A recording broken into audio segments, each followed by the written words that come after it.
नमस्कार, good morning, सत श्री अकाल। दोस्तों, मैं अभिषेक जैन, आपका मेरे चैनल पर स्वागत है। इस कहानी में हम जानेंगे भगवान शिव पर बेलपत्र क्यों चढ़ाया जाता है और उन्हें बेलपत्र क्यों पसंद है। तो कृपया कहानी अच्छा लगे तो लाइक, शेयर और सब्सक्राइब अवश्य करें और कमेंट भी करें। तो चलिए शुरू करते हैं। नारद जी ने एक बार भोलेनाथ की स्तुति कर पूछा, प्रभु, आपको प्रसन्न करने के लिए सबसे उत्तम और सुलभ साधन क्या है? हे त्रिलोकीनाथ, आप तो निर्विकार और निष्काम हैं। आप सहज ही प्रसन्न हो जाते हैं। फिर भी मेरी जानने की इच्छा है कि आपको क्या प्रिय है। शिवजी बोले, नारद जी, वैसे तो मुझे भक्त के भाव सबसे प्रिय हैं। फिर भी आपने पूछा है तो मैं बताता हूँ। मुझे जल के साथ साथ बिल्व पत्र बहुत प्रिय हैं। जो अखंड बिल्व पत्र मुझे श्रद्धा से अर्पित करते हैं, मैं उन्हें अपने लोक में स्थान देता हूँ। नारद जी भगवान शंकर और माता पार्वती की वंदना कर अपने लोक को चले गए। उनके जाने के पश्चात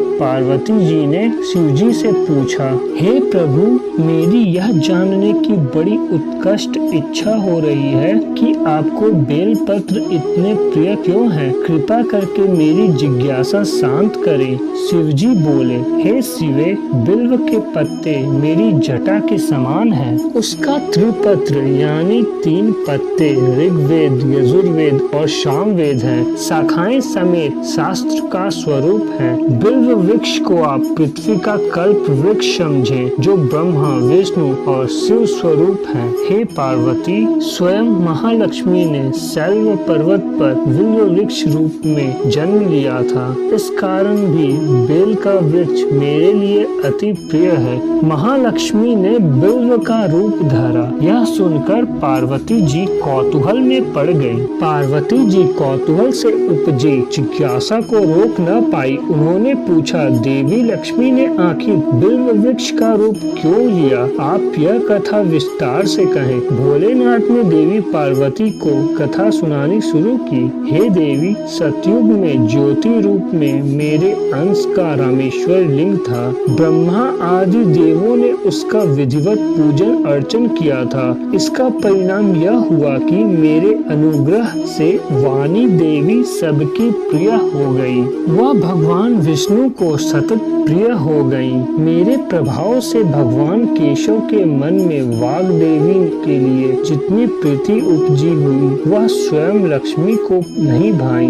लक्ष्मी देवी का श्री हरि के प्रति मन में कुछ दुराव पैदा हो गया। वह चिंतित और रुष्ट होकर चुपचाप परम उत्तम श्री शैल पर्वत पर चली गईं। वहां उन्होंने तप करने का निर्णय किया और उत्तम स्थान का चयन करने लगी। महालक्ष्मी ने उत्तम स्थान का निश्चय करके मेरे लिंग विग्रह की उग्र तपस्या प्रारंभ कर दी। उनकी तपस्या कठोरतम होती जा रही थी। हे परमेश्वरी, कुछ समय बाद महालक्ष्मी जी ने मेरे लिंग विग्रह से थोड़ा ऊर्ध्व में एक वृक्ष का रूप धारण कर लिया। अपने पत्तों और पुष्प द्वारा निरंतर मेरा पूजन करने लगी। इस तरह महालक्ष्मी ने कोटि वर्ष, 1 करोड़ वर्ष तक घोर आराधना की। अंततः उन्हें मेरी अनुग्रह प्राप्त हुआ। मैं वहां प्रकट हुआ और देवी इस घोर तप की आकांक्षा पूछकर वरदान देने को तैयार हुआ। महालक्ष्मी ने मांगा कि श्री हरि के हृदय में मेरे प्रभाव से वाग देवी के लिए जो स्नेह हुआ है वह समाप्त हो जाए। शिवजी बोले, मैं महालक्ष्मी को समझाया कि श्री हरि के हृदय में आपके